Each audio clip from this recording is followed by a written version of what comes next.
Chapter 7, Tax Credits. In this objective, we'll be discussing the Child Independent Care Credit. Congress enacted tax laws to provide benefits to taxpayers with dependents who must be provided with care and supervision while taxpayers work. Taxpayers are allowed a credit for expenses for the care of their children and certain other dependents. To be eligible for the credit, the child independent must either be under the age of 13 or be a dependent or spouse of any age who is incapable of self-care. If the child's parents are divorced, the child need not be the dependent of the taxpayer claiming the credit, but must live with that parent more than he or she lives with the other parent. For example, a divorced mother with custody of the child may be entitled to the credit even though the child is a dependent of the father. A lot of times in divorce cases, the parents alternate years claiming the child as a dependent. So she could claim the dependent care credit even though the dependency claim goes to the father in that current year. In order to calculate the credit, you have to multiply qualifying care costs by a specific percentage based on your AGI. It used to be 35%, but now it is down to 20%.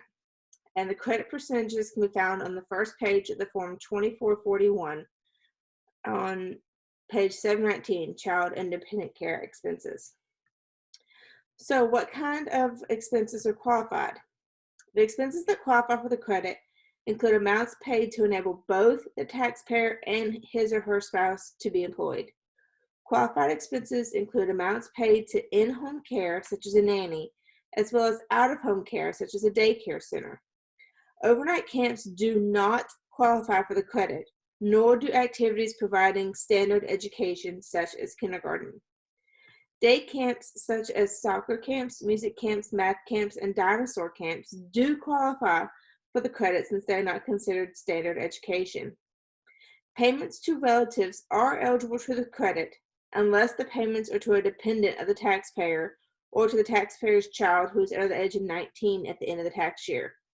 To claim the credit, the taxpayer must include on his or her return the name, address, and taxpayer identification number of the person or organization providing the care. In determining the credit, the amount of qualified expenses to which the applicable percentage is applied is $3,000 for one dependent or $6,000 for two or more dependents. Form 2441 is used to calculate and report the credit for child and dependent care expenses. It's important to note that both the parents have to be working so that you can claim this credit. If one parent is not working and you still pay daycare costs, then you cannot take this credit.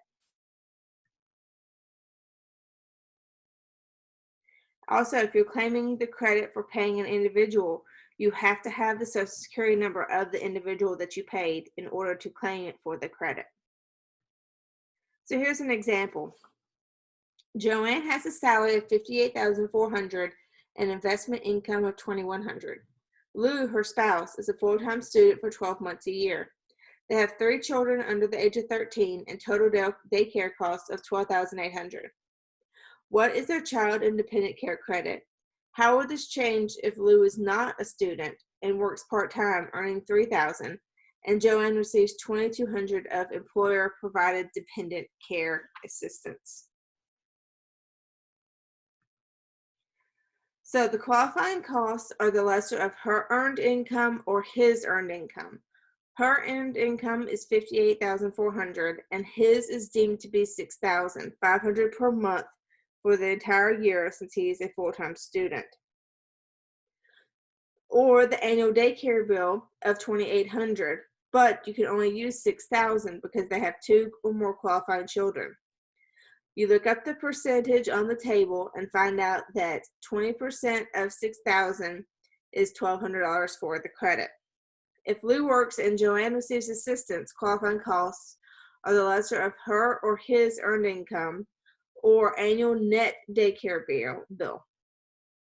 In regards to calculating the net daycare bill, they had $12,800 in expenses, but the employer provided assistance for $2,200, so only $10,600 is the amount of the actual daycare bill.